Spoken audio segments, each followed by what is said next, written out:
Chanakya news ವೀಕ್ಷಕರೊಂದಿಗೆ ನಾನು ಮುತ್ತನೇರಗೊಪ್ಪ.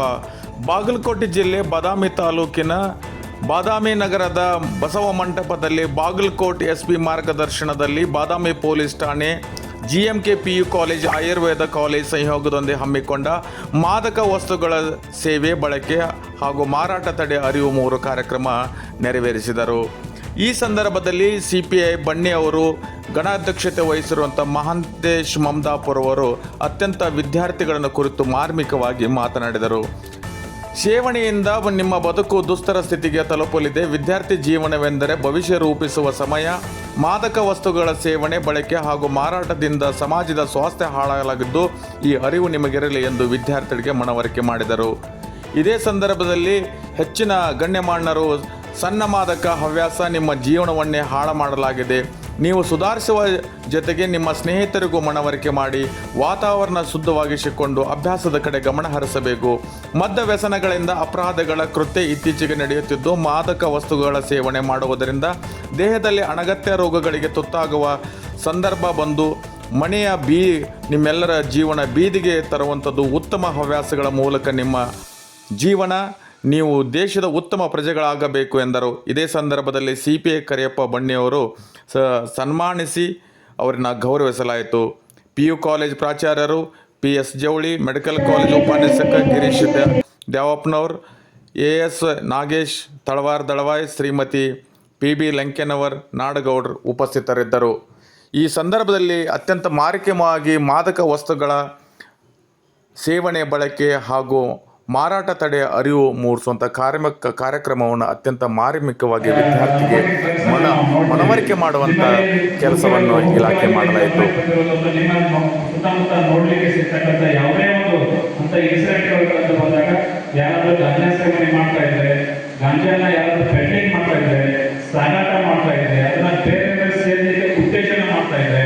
ಗಾಂಜಾನ ಹೊರತುಪಡಿಸಿ ಬೇರೆ ಕೊಕೇನ್ ಆಗಿರ್ಬೋದು, ಬ್ರೌನ್ ಶುಗರ್ ಆಗಿರ್ಬೋದು, ಇನ್ನಾವುದೇ ತರಹದ ಯಾವುದನ್ನು ಸಾಗಣೆ ಮಾಡೋದು, ಅದನ್ನು ಉತ್ಪಾದನೆ ಮಾಡೋದು, ಯಾವುದನ್ನು ಕೂಡ ಮಾಡ್ತಾ ಇದ್ರೆ ದಯಮಾಡಿ ತಾವುಗಳನ್ನ ನಿಮ್ಮ ಗಮನಕ್ಕೆ ಬಂದ ಕೂಡಲೇ ಪೊಲೀಸ್ಗೆ ಮಾಹಿತಿ ನೀಡಬೇಕಾಗತ್ತೆ. ನಿಮ್ಗೆ ಅಳುತ್ತಾ ಇತ್ತು ಏನಪ್ಪಾ ಅಂತಂದ್ರೆ, ಇದು ಪೊಲೀಸರಿಗೆ ಹೇಳಿದ ತಕ್ಷಣ ನಮಗೂ ಎಂಕ್ವೈರಿ ಮಾಡ್ತಾರ ಅಥವಾ ನಮ್ಗೆ ಹೋಗ್ತಾ ನಮ್ಮ ಬೇರೆ ನಮ್ಮ ಫ್ರೆಂಡ್ಸ್ ಸೇಡನಪ್ಪ ಗಾಂಜಾ ಅನ್ನೋದು ಸೇರೆ ಕೊಡುವಂತಂದ್ರೆ ಮಾನ್ಯ ಪೊಲೀಸ್ ವರಿಷ್ಠಾಧಿಕಾರಿಗಳ ಆದೇಶದ ಪ್ರಕಾರ ನಾವು 2 QR ಕೋಡ್ ನಮಗೆ ನೀಡ್ತಾ ಇದ್ದೀವಿ. ಒಂದು ಅಂತಂದ್ರೆ ನಿಮ್ಮ ಮಾಹಿತಿಯನ್ನ ಬಚ್ಚಿಟ್ಟು ನಾವು ಈ ಒಂದು ಆಕ್ಷನ್ ಅನ್ನು ತಗೊಳ್ಳಿ, ಮುಂದಿನ ಕ್ರಮವನ್ನು ಜರುಗಿಸಲಿಕ್ಕೆ ನಾವು ಕ್ರಮ ಕೈಗೊಳ್ತಾ ಇದ್ದೀವಿ. ಅನಾನಿಮಸ್ ಆಗಿ ಯಾರು ಅಪ್ರತಿಷ್ಠಿತ ಮಾಹಿತಿಯನ್ನು ಕೊಟ್ಟರು ಕೂಡ ಅದ್ರ ಮೇಲೆ ನಾವು ಇಂಪ್ಲಿಮೆಂಟೇಷನ್ ಸ್ಟಾರ್ಟ್ ಮಾಡಿ ಮುಂದಿನ ಕ್ರಮವನ್ನು ಜರುಗಿಸ್ತೇವೆ. 2 QR ಕೋಡ್ಗಳನ್ನ ಪ್ರಚೋದನೆ ಈಗ ತೋರಿಸೋದಾಗಲೇ ಅದನ್ನ ಬೇರೆ ಬೇರೆ ಸ್ಥಳಗಳಲ್ಲಿ, ಕಾಲೇಜಿನ ಬೇರೆ ಬೇರೆ ಸ್ಥಳಗಳಲ್ಲಿ, ಸಾರ್ವಜನಿಕ ಸ್ಥಳಗಳಲ್ಲಿ ಅದನ್ನ ನಾವು ಅಂಟಿಸಿ ಆ ಮೂಲಕ ನೀವು QR ಕೋಡ್ ಸ್ಕ್ಯಾನ್ ಮಾಡಿದಾಗ ಆ QR ಕೋಡ್ ಅಲ್ಲಿ ಒಂದಿಷ್ಟು ಮಾಹಿತಿಗಳ ಬಗ್ಗೆ ಅದನ್ನ ಭರಣ ಮಾಡಿ ನೀವು ಕಳಿಸ್ತೀರಪ್ಪ ಅಂತಂದ್ರೆ ನಿನ್ನೆ ಯಾವುದೇ ಮಾಹಿತಿಯನ್ನು ಕೂಡ ಎಲ್ಲಿ ರಿವೀಲ್ ಆಗಲಿಲ್ಲ. ನೀವು ಯಾವ ಮಾಹಿತಿ ಕೊಡ್ತೀರ ಅದ್ರ ಮೇಲೆ ಮಾತ್ರ ಫೋಕಸ್ ಮಾಡಿ ಇನ್ವೆಸ್ಟಿಗೇಷನ್ ಮಾಡ್ತಕ್ಕಂಥ ಕೆಲಸ ಆಗುತ್ತೆ. 2ನೇದು, ನಿಮ್ಮ ಗೆಳೆಯ ಅಥವಾ ನಿಮ್ಮ ಸ್ನೇಹಿತರು ಯಾರೋ ನಿಮ್ಮ ರೈಲ್ವೆ ರಿಲೇಷನ್ ಒಳಗಡೆ ಹುಡುಗಿ ಯಾರೇ ತಗೋತಾ ಇರ್ಬೋದು ಅಂತದ್ದು ಯಾವುದೇ ತರಹದ ಮಾದಕ ವಸ್ತುಗಳ ಸೇವನೆ ಮಾಡ್ತಿದ್ದಾರೆ ಅಂತ ಹೇಳಿ ಗಮನಕ್ಕೆ ಗೊತ್ತಾದ್ರೆ ಅವ್ರ ಮಾಹಿತಿನೂ ಕೂಡ ನೀವು ಅದರಲ್ಲಿ ನೀಡಬಹುದು, ಆ ಒಂದು ಫಾರ್ಮೆಟ್ ಅಲ್ಲಿ ನೀಡಬಹುದು. ಅವಾಗ ಪೊಲೀಸರು ಹೌದು ನಾವು ಮಾಹಿತಿ ನೀಡಿದ ಮೇಲೆ ನಮಗೆ ಥ್ರೆಟ್ ಆಗ್ತಿದ್ವಿ, ನಾವು ಥ್ರೆಟ್ ಹೋಗಿ ಅವ್ರಿಗೆ ಸಮಸ್ಯೆ ಮಾಡ್ತಾರೆ ಅನ್ನಿಸ್ಬೋದು. ಖಂಡಿತವಾಗಿಯೂ ಕೂಡ ಹಾಗೆ ಆ ಮಟ್ಟದಲ್ಲಿ ತಗೊಳ್ಳೋಕೆ ಹೋಗ್ಬೇಡ್ರಿ. ಫಸ್ಟ್ ಆಫ್ ಆಲ್ ನಾವು ಅಂಥದ್ದೇನಾದ್ರೂ ವಿಷಯ ಕಂಡು ಬಂದಾಗ ಕೌನ್ಸಿಲರ್ ಇರ್ತಾರೆ ನಮ್ಮಲ್ಲಿ, ಆ ಮೂಲಕ ಮನೋವಿಜ್ಞಾನಿಗಳ ಮೂಲಕ ವೈದ್ಯರ ಮೂಲಕ ಅವರಿಗೆ ಕೌನ್ಸಿಲಿಂಗ್ ಅನ್ನ ಮಾಡಿಸಿ ಆ ಮೂಲಕ ಅವರಿಗೆ ಕೌನ್ಸಿಲಿಂಗ್ ಮಾಡಿ ಅದರಿಂದ ಹೊರಬರಲಿಕ್ಕೆ ಏನು ಸಹಾಯ ಮಾಡಬೇಕು ಅದನ್ನು ಮಾಡಬೇಕು ಅನ್ನೋ ಉದ್ದೇಶದಿಂದ ಅವರು ಫಾರ್ಮ್ಯಾಟ್ ಅನ್ನು ಕ್ರಿಯೇಟ್ ಮಾಡಿದ್ದಾರೆ. ಸೊ ಬಾಗಲಕೋಟೆ ಇದು ಪ್ರಪ್ರಥಮವಾಗಿ ಬಾಗಲಕೋಟೆ ಜಿಲ್ಲಾ ಪೊಲೀಸ್ ವತಿಯಿಂದ ನಾವು ನಮ್ಮ ಮಾನ್ಯ SP ಅವರ ಆದೇಶದ ಮೇರೆಗೆ ಎಲ್ಲ ಮಾಡಿದ್ದಾರೆ. ಸೊ ಎಲ್ಲರೂ ಕೂಡ ದಯಮಾಡಿ ಎಲ್ಲ ವಿದ್ಯಾರ್ಥಿಗಳಿಗೆ ಎಲ್ಲಿರ್ತಕ್ಕಂಥದ್ದೆಲ್ಲರೂ ಮೊದಲನೇ ಮಾತು, ನೀವು ಎಲ್ಲಾ ತರಹದ ಡ್ರಗ್ಸ್ ಗಳಿಂದ ವಿಮುಕ್ತರಾಗಿ ದೂರ ಇದೆ. 2ನೇ ಮಾತು, ನಿಮ್ಮ ಏನು ವಾತಾವರಣ ಇದೆಯಲ್ಲ, ನಿಮ್ಮ ಸ್ನೇಹಿತರು, ನಿಮ್ಮ ಫ್ರೆಂಡ್ಸ್, ನಿಮ್ಮ ಅಣ್ಣ ತಮ್ಮಂದರು, ನಿಮ್ಮ ಅಕ್ಕ ತಂಗಿಯರು ಯಾರಾದ್ರೂ ಇದಕ್ಕೆ ಬಲಿಯಾಗಿದ್ದಪ್ಪ ಅಂತಂದ್ರೆ ಅವ್ರನ್ನ ಸೇವ್ ಮಾಡಲಿಕ್ಕೆ, ಅವ್ರನ್ನ ಬಚಾವ್ ಮಾಡಲಿಕ್ಕೆ ನಮಗೆ ಪೊಲೀಸ್ ಇಲಾಖೆಗೆ ಸಹಕಾರ ಮಾಡಿ, ಮಾಹಿತಿ ನೀಡಿ. 3ನೇದಪ್ಪ ಅಂತಂದ್ರೆ ಇದನ್ನು ಯಾವುದೇ ತರಹದ ಇದಕ್ಕೆ ಆಗ್ತಕ್ಕಂಥ ಅನಾಹುತಗಳಿಗೆ ಡ್ರಗ್ಸ್ ಕನ್ಸಂಪ್ಷನ್ ಮಾಡಿದಾಗ ನೇರವಾಗಿ ಸೆಂಟ್ರಲ್ ಅರ್ಬನ್ ಸಿಸ್ಟಮ್ ಮೇಲೆ ಎಫೆಕ್ಟ್ ಆಗೋದ್ರಿಂದ ವ್ಯಕ್ತಿ ಯಾಕೆ ಮಾಡ್ತಾನೆ, ಯಾರಿಗೋಸ್ಕರ ಮಾಡ್ತಾನೆ, ಏನ್ ಮಾಡ್ತಾನೆ ಪರಿವೇಶನೆ ವರ್ತನೆ ಮಾಡ್ತಾನೆ, ಆ ಟೈಮಲ್ಲಿ ಹಲವಾರು ಪ್ರಯತ್ನ ನಡೀಲಿಕ್ಕೆ ಆಸ್ಪದ ಮಾಡಿಕೊಡಲಾಗಿರೋ ಆಗ್ತದೆ. ಆ ಉದ್ದೇಶದಿಂದ ನೀವು 2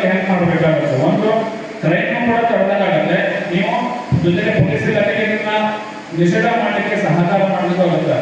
ಎಲ್ಲರೂ ಕೂಡ ಇದನ್ನ ಮುಖೋಟದ ತಿಳ್ಕೊಂಡು ಮುಂದಿನ ನಿರ್ಮಾಣಗಳಲ್ಲಿ ಇದೇನು ವಿವಾದ ಕೋಡೆಗಳಲ್ಲ ಇದನ್ನು ಕೂಡ ನೀಟಾಗಿ ಬಳಸಿಕೊಂಡು ಆದಷ್ಟು ಪೊಲೀಸ್ ಇಲಾಖೆಗೆ ಮಾಹಿತಿ ಕೊಟ್ಟರೆ ನಾವು ಅದರ ಮುಂದಿನ ಕ್ರಮವನ್ನು ಜರುಗಿಸ್ತೀವಿ.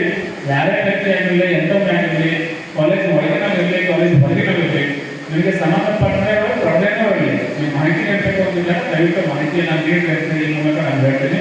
ಎರಡನೇ ಮಾತು, ಅಂದಾಜು ನಮ್ಮ ಬಾಗಲಕೋಟೆ ಜಿಲ್ಲೆಯಲ್ಲಿ 50,000ಕ್ಕಿಂತ ಹೆಚ್ಚಿನ ವಿದ್ಯಾರ್ಥಿಗಳು ಓದ್ತಾ ಇದ್ದಾರೆ. ಆ 50,000 ವಿದ್ಯಾರ್ಥಿಗಳಲ್ಲಿ ಹಳ್ಳಿಯಿಂದ ಬರುವಂಥ ವಿದ್ಯಾರ್ಥಿಗಳು ಜಾಸ್ತಿ. ಅದೇ ರೀತಿ ಈ ಎಲ್ಲ 50,000 ವಿದ್ಯಾರ್ಥಿಗಳಲ್ಲಿ 21% ವಿದ್ಯಾರ್ಥಿಗಳು ಮಾದಕ ವ್ಯಸನಿಗಳಾಗ್ತಾ ಇದ್ದಾರೆ ಅಥವಾ ಡ್ರಗ್ ಅಡಿಕ್ಟ್ ಆಗ್ತಾ ಇದ್ದಾರೆ ಅನ್ನೋದು ಒಂದು ಅಂಕಿ ಸಂಖ್ಯೆಯಲ್ಲಿ ನಾವು ಪಡೆದುಕೊಂಡಿರುತ್ತದೆ. ಅದರಲ್ಲಿ ಹಲವಾರು ಮಾದಕ ವ್ಯಸನಗಳು, ಮೂಲತಃವಾಗಿ ಮಾದಕ ವ್ಯಸನಿ ಅಂದರೆ ಏನು ಅನ್ನೋದನ್ನು ನಿಮ್ಗೆ ಹೇಳ್ತೀನಿ. ನಿಮಗೂ ಗೊತ್ತಿರ್ಬೋದು ಮಾದಕ ವ್ಯಸನಿ ಅಂದರೆ ಏನು ಅಂತ ಹೇಳಿ. ಅದರ ಮಾದಕ ವ್ಯಸನಿ ಅಂದರೆ ಯಾವುದೇ ಒಂದು ಮಾದಕ ದ್ರವ್ಯದಿಂದ ಸೇವಿಸಿ ಅದನ್ನೇ ಅದಿಲ್ಲದೆ ನಾವು ಕೆಲಸ ಮಾಡೋಕ್ಕಾಗಿಲ್ಲ. ಅದಿದ್ರೆ ನಾವೇ ದಿನ ಬೆಳಿಗ್ಗೆ ಟಿಫಿನ್ ಮಾಡ್ತೇವೆ, ಊಟ ಮಾಡ್ತೇವೆ. ಅದೇ ರೀತಿ ಆ ವ್ಯಕ್ತಿ ಆ ಮಾದಕ ದ್ರವ್ಯ ತಗೊಂಡ್ರೆ ಮಾತ್ರ ಮುಂದಿನ ಕೆಲಸ ಮಾಡಲಿಕ್ಕೆ ಆಗ್ತದೆ, ಇಲ್ಲ ಆಗೋದಿಲ್ಲ. ಅದಕ್ಕೆ ಅವನ ಮಾದಕ ದ್ರವ್ಯ ವ್ಯಸನಿ ಅಂತಾರೆ. ವ್ಯಸನಿ ಆಗಬೇಕಪ್ಪ ಅಂದ್ರೆ ಅವನಿಂದ ಅದಿಲ್ಲದ ಅವನಿಗೆ ಕೆಲಸ ಮಾಡೋಕ್ಕಾಗಲ್ಲ, ಎದ್ದು ನಡ್ಡಾಡಕ್ಕಾಗಲ್ಲ. ಆ ಪ್ರಮೇಯದಲ್ಲಿ ಇರ್ತಾರಲ್ಲ ಅವನು ಮಾದಕ ವ್ಯಸನಿ ಅಂತ ಹೇಳ್ಬೋದು. ಮಾದಕ ವ್ಯಸನಿಗಳಲ್ಲಿ ಹಲವಾರು ಪ್ರಕಾರಗಳು, ಒಂದೇ ಅಲ್ಲ. ಈಗಾಗಲೇ PSF ಹೇಳಿದ್ರು, ಹಲವಾರು ನೀವು ನೋಡ್ತಿದ್ದಪ್ಪ, ಸೆರೆ ಕೊಡ್ತಾರ, ಸಿಗರೇಟ್ ಸೇರ್ತಾರ, ಬಿಡಿ ಸೇರ್ತಾರ, ಇದಿಷ್ಟು ಬರ್ತಿರ್ಬೋದು, ಗಾಂಜಾ ಅಂತ ಇದು ಲಿಸ್ಟ್ ಇರ್ತದೆ. ಬಟ್ ಇನ್ನು ಹಲವಾರು ಮಾದಕ ದ್ರವ್ಯಗಳಿದಾವ. ಕ್ಯಾನಬಿಸ್, ಚೆರಸ್, ಓಪಿಯಂ, ಹೆರಾಯಿನ್ ಇವೆಲ್ಲ ಕೇಳಿದ್ರೆ ಟಿವಿದಲ್ಲಿ ಬರ್ತಾ ಇರ್ತದೆ. ಸೀಸ್ ಮಾಡಿ, ಹೆರಾಯಿನ್ ಸೀಸ್ ಮಾಡಿ, ಇದಕ್ಕೆ ಹಲವಾರು ಕಾರಣಗಳು. ಈಗ ಲಾಸ್ಟ್ ಒಂದು ಪೀಸ್ ಮೀಟಿಂಗ್ ಮಾಡ್ತಾ ಇದ್ರು ಬೇರೆ ನಾನು. ಅವಾಗ ಒಬ್ಬ ವ್ಯಕ್ತಿ ಕೇಳಿದ, ಏನು ಸರ್ ನೀವು ಇರ್ತದೆ, ಬಟ್ ಎಲ್ಲ ಬೆಳಿಗ್ಗೆ ಓಪನ್ ಇರ್ತಾವ, ನಾ ಏನು ಮಾಡಬೇಕು ಅಂತ ಕೇಳಿದ. ಕಾನೂನಲ್ಲಿ ಯಾವುದಕ್ಕೆ ಅವಕಾಶ ಇದೆ ಅದಕ್ಕೆ ಅವಕಾಶ ಇದೆ. ಬಟ್ ಯಾರು ಕುಡಿಯದೇ ಇದ್ರೆ ಆ ಅಂಗಡಿಗಳು ಮುಚ್ಚೋಗ್ತಾವ, ಹೌದಾ? ಯಾವುದೋ ಒಂದು ಸೈಕಲ್ ಅಂಗಡಿ ತೆಗೆದಿರ್ತಾನೆ, ಸೈಕಲ್ಗಳು ಬಂದಾದಪ್ಪ ಅಂದ್ರೆ ಅವನ ಅಂಗಡಿ ನೋಡ್ಕೊಂಡು ಮನೆಗೆ ಹೋಗ್ತಾನೆ. ಅದೇ ರೀತಿ ಯಾರು ಕುಡಿಲಿಲ್ಲಪ್ಪ ಅಂದ್ರೆ ಅವ್ರು ಯಾಕೆ ಇರ್ತಾರೆ, ಅಂಗಡಿ ಮುಟ್ಕೊಂಡು ಬಂದು ಹೋಗ್ತಾರೆ. ಇವರು ಅದ್ರ ಸಲುವಾಗಿ ಬೆಳಿಗ್ಗೆ 3 ಗಂಟೆಯಿಂದ ಕಾಯ್ಕೊಂಡು ಕೂತಿರ್ತಾರೆ. ಅಂದರೆ ಅವರೆಲ್ಲ ಮಾದಕ ದ್ರವ್ಯಗಳ ವ್ಯಸನಿಗಳು, ಅಥವಾ ಅವ್ರು ಕುಡಿಲಿಲ್ಲ ಅಂದ್ರೆ ಆ ದಿವಸದ ಕೆಲಸನೇ ಆಗಲಿಲ್ಲ. ಅದಕ್ಕಾಗಿ ಈ ರೀತಿ ವ್ಯಸನ ಪ್ರತಿಯೊಬ್ಬರು ಮೊಬೈಲ್ ಇದ್ದೇ ಇರ್ತದೆ ನಿಮಗೆ. ಆ QR ಕೋಡನ್ನು ನೀವು ಗೂಗಲ್ ಲೆನ್ಸ್ನಲ್ಲಿ ಓಪನ್ ಮಾಡಿದಾಗ, ಸ್ಕ್ಯಾನ್ ಮಾಡಿದಾಗ ಅದರಲ್ಲಿ ನಿಮ್ಮ ಮಾಹಿತಿ ಅಂದರೆ ಯಾರು ಈಗ ನೀವು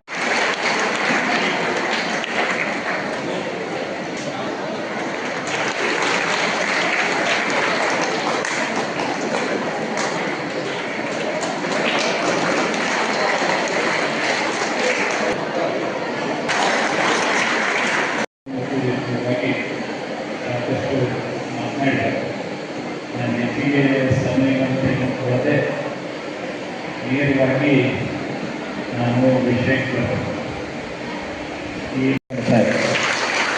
ಹಾಗೆ ಶ್ರೀ ಹನುಮಂತ ನೆರಳೆ PSI ಸರ್, ಹಾಗೆ ಶ್ರೀ ನಾಗೇಶ್ ವಾಲಿಕರ್ PSI ಸರ್, ಹಾಗೆ Shri Chandrashekar Keshavagowda probationary PSI sir, ಹಾಗೆ ಶ್ರೀ ರಾಜೇಶ್ ಮಸಿ ಏರಿಯಾದ ಪ್ರೊಫೆಸರ್ ಆಗಿರ್ತಕ್ಕಂಥ ಶ್ರೀ ಜಾನಪ್ಪ ಗೌಡ ಸರ್, ಹಾಗೆ PSI ನಮ್ಮ ಪ್ರಾಚಾರ್ಯ ಹಿರಿಯ ಗುರುಗಳಾದಂಥ ಹಾಗೂ ಪ್ರಜಾವಾಣಿ ಪತ್ರಕರ್ತರಾದಂಥ ಶ್ರೀ SM ಹಿರೇಗೌಡ ಸರ್, ಹಾಗೂ